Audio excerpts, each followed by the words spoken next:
Alright, so welcome back to making an M16 in Unreal by Allar. Now, the first part went over modeling, and now we're going to go over how to import it into Unreal. Now, first thing, as you can see here between the videos, I positioned the M16 back to, I guess, ground level, and I oriented it down the negative y-axis. The reason for that is because every weapon in Unreal points down the y-axis. However, when you export from Max and import it into UDK, it pretty much flips the y-axis because the Max and UDK, they use two different handed coordinate systems, and because of that, one axis is always flipped. But long story short, just keep your model on negative y in Max, and it'll import onto positive y in UDK. In Maya and other programs, I'm not sure about that, but yeah. So now that we have our thing here, I also scaled it down to the size I wanted, but we didn't go over size scaling in the first video. So in order to test the scale of your M16, just go ahead and select it, and I guess select your. Hold on. All right, so go ahead and select your M16. And go File, Export Selected. Go ahead and export that somewhere as an ASE, ASCII scene export. And ignore this package here that I already have set up. Alright, so I'm just gonna delete these copies here. Alright, so now that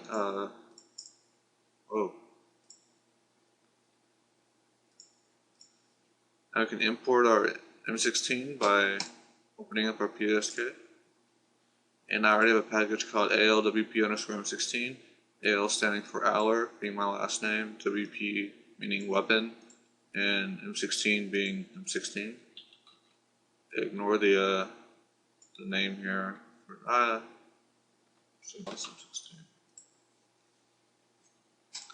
Alright, so I imported the wrong file. My mistake. Yeah, make sure you import the ASE file. And you'll get a box that pops up saying something about vertex count. Just go ahead and click OK. And if we open that up now, we'll see that here's our M16. And here, yeah, just like there we go. And if you turn it sideways and you click the little save thumbnail angle, it will make your preview sideways.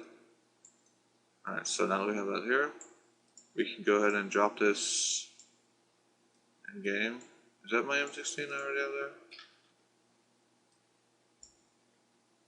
There we go. And as you can see, I dropped in a shock rifle as well, so I can test size comparison. And you'll see that the pivot point of the M16 is the origin of Max and not necessarily the pivot point of your actual mesh. And it's good to put the origin on your model, kind of like if you orientate your view so it's kind of like what you'll see in first person. You want to line it up so that the origin is pretty much right after where it cuts off your viewport, because that'll just make lining it in first person easier. Alright, so now we have our M16. If it's not to the scale you want, like in the first video it was really big, then all you have to do is scale it down, reposition it on origin, and then re-export as an ASE, and just keep testing until you get the size you want. So now that we have that size, we're ready to make it into a skeletal mesh, because if you look at any of Unreal weapons, you'll see that they're all skeletal meshes so that they can be animated and rigged and stuff like that, because you kind of want that animation stuff for your gun. And if you don't, well then it's up to you. But as far as I know, static meshes cannot support sockets, and a lot of the weapon code uses sockets, or a lot of the logic, so you kind of need a skeletal mesh anyway. Now, to make a skeletal mesh is basically to say to make a skeleton for your model and then import. Now, I'm going to name my mesh M16. Now, in order to make a skeletal mesh, there are two ways, or you have to rig it. And I guess there are two ways you can rig it, I guess, that I know of. There's probably millions of more ways you could do it in Max, because the ActorX plugin in Max pretty much takes any object in a hierarchy and interprets them as bones. So it's like you can use anything as bones, really, as long as they form a hierarchy. I would say you can even use lights as bones, but I'm not going to go and make that claim because I haven't tested it yet. But in theory, I think you could. Now, we have everything as one mesh right now. Now, in order to, the first way to rig it is to use the geometry itself as the bones. And in order to do that, we have to take our M16, and basically the pivot point of the mesh is basically the center of the bone itself. So I'm going to move my M16 pivot point to there. Now I'm actually going to just name this B root because it's the root node of it, and that's just how I name my things. You can name it whatever you want, really. And then for the trigger here, I'm going to go ahead and detach it from the rest of the mesh, because that way it's its own separate object. Unless you want to name this B_trigger. And now we have a separate mesh here, but the pivot point is way over there, and that's not where I want the pivot point to be. So I'm just going to move the pivot point right on top of the trigger here. Alright. I'm just going to go into left view and see how that lines up. Looks good. Top view should be in the middle. Alright, good. Now we have this here. We can use this button up here called the very top left, selecting link. Go ahead and click your trigger and drag to your body. It should do a little blinking thing. And now if you move your body, get off effect pivot point only, that might help. It should move your trigger as well without it selected. So now you have the trigger bound to your body, or B trigger bound to B root. Now in this example, I'm just gonna have those two bones because this is just a programmer model.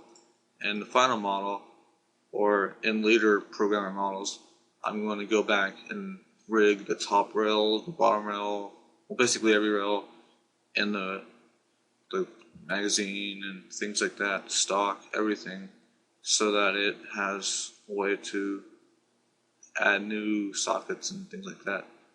Now, I'm actually, no, I'm not going to. Yeah, no. I was thinking about adding a bone for the muzzle flash so that we can add a socket to it easier, but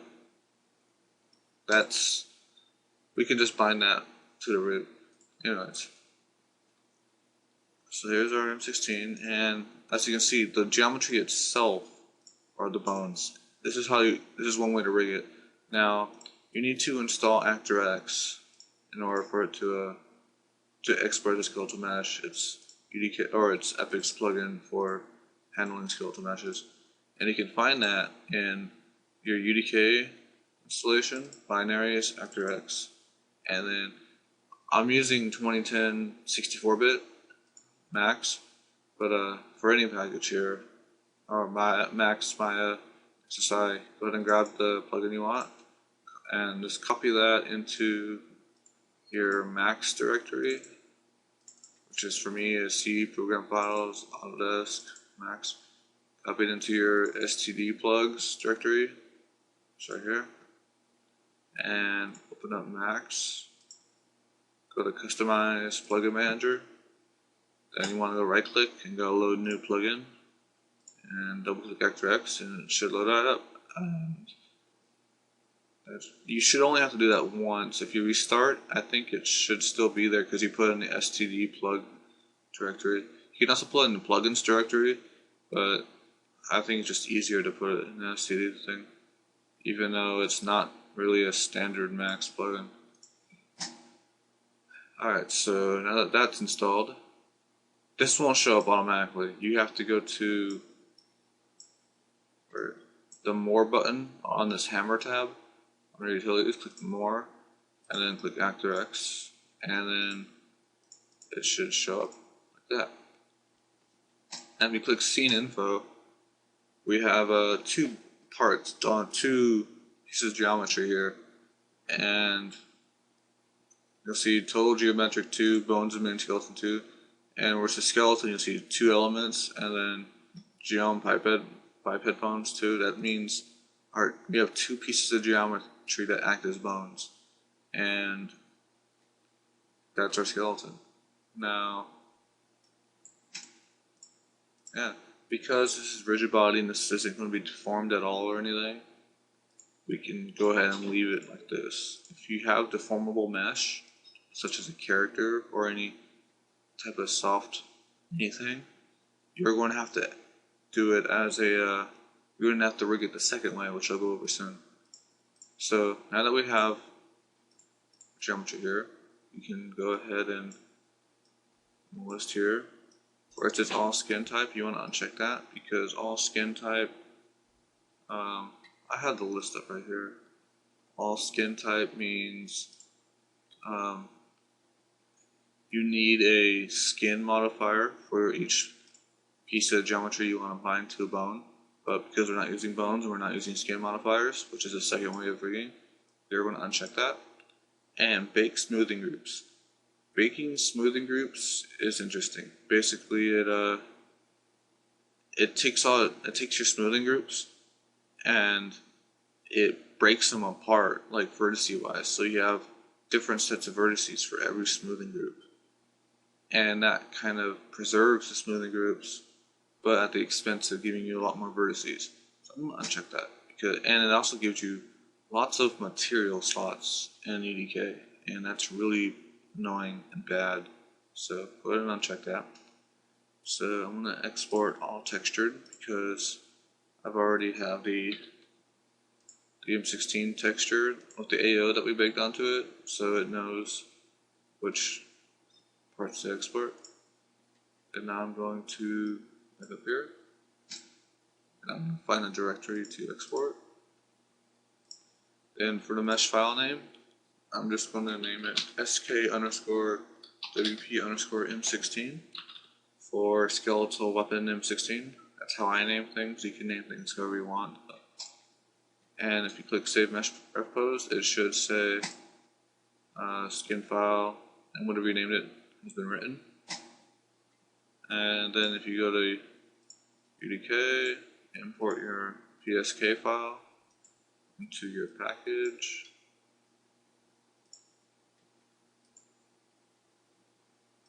And you open it up.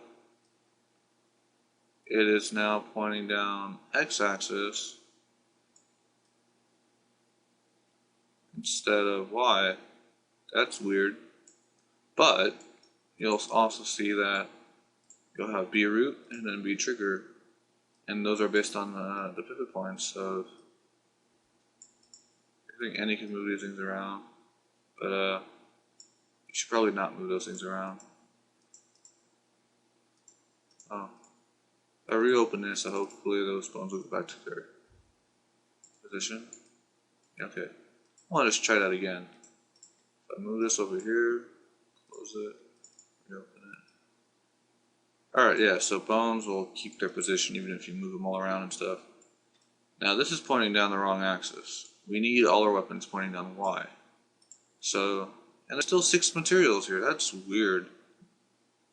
So let me go back to max. And hold on. Okay, so I kind of cut the video there so I can do some testing to make sure why my model was exporting 6 different material slots for every time I exported. But I didn't change anything here except I added persistent settings and persistent paths. That way ActorX would store this like my output information. But if you import your model and you open up your skeletal mesh previewer and it has that's weird. Now it says 0 materials. Let me go ahead and apply material to this just to test this again. There we go. Alright, so it should say 1 material. If it says 6 materials or something crazy, like something not 1 or something not what you intended, you need to go back, and the issue is that when I first created a cube that it extruded all these things on, it created a cube and it assigned a different material ID to each side, and I'm not sure why, but it did. So what I had to do is I had to select all these polygons, and then where it says on the far right here, polygon material IDs, then you want to set ID to 1, and you should be good to go. And then you might want to do the same thing to your trigger too.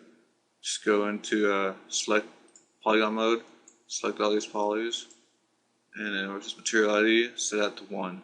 Make sure they're all the same. Now if you do need a sync material slot for different things, go ahead and set that material to 2, and so on. And then when you import it, it should only have 1 material slot. Now, if your gun is not, well, is this a skeletal mesh? Cool. If your gun is not pointing down Y, even though it is pointing down -Y in max, it's because the pivot point has to be rotated a specific on your root node in order for that to line up exactly. And you can either do that and have a lot of trial of error and rotate it exactly the way you want, or you can go into mesh, the mesh tab down here, go into rotate origin, and go ahead and just put in 90-degree values until it rotates the way you want it. Or in this case, it would be 180 on yaw. There we go. That would flip it if it's facing the wrong way, or if it's sideways, maybe a 90, 180 would work. You know, just make sure it's pointing upright and down Y. So Z up, Z positive, Y positive, and I guess X positive is to your left, naturally. So make sure it lines up just like that. And the skeleton tree, you should see your B root node, and then your B trigger node. And you can move them around and stuff, but whatever you move around here, it's not going to be saved. So if I reopen it, the trigger is still going to be back to its original position. But it will keep the rotation origin properties if you set them. Now, I want to rename this to first person because I want to import another one and name it third person, because the engine uses 2 different models, one for first person, one for third person. That way your first person can be really high poly while your third person isn't, and that way you can animate your first person, and your third person model isn't going to need animations and things like that. So if we take a look at the shock rifle, you'll see that the first person has all these bones here for animation purposes, while the third person only has 2 bones, and one for the root node and one to I guess store location for where to put your left hand. So yeah, see, so your third person could be a lot less bones and a lot less polys, but still look the same, and that way it will the game will perform better that way. But because there's no need for us right now to do all that, let's not have the same model for both. In the future, or I guess for your first person, you're going to want to do some more extensive rigging to animate it and things like that. And that's why we have a second way to rig things, which I'm going to break that into a second video on how to rig with dummy objects and stuff. But now you have your skeletal mesh. This isn't it, but my content browser. Here's your skeletal mesh, and it's ready for skeletal mesh goodness. So the next video I want to make after this will be how to rig with dummy objects, but you can skip that really because there's no need unless you're already at the point where you need to do extensive bone animations and things like that. But for now, just keep it simple, and you want to get the code to work first before you go back and refine everything and make it finalized. But that's again why we modeled a lame M16 in like 15-20 minutes instead of doing the full high poly, baking the low poly, making it look nice, all that stuff. Because we'll do that afterwards. But here we go. Here's our M16. So I just want to save my package, make sure I don't lose it, and I'll see you next video.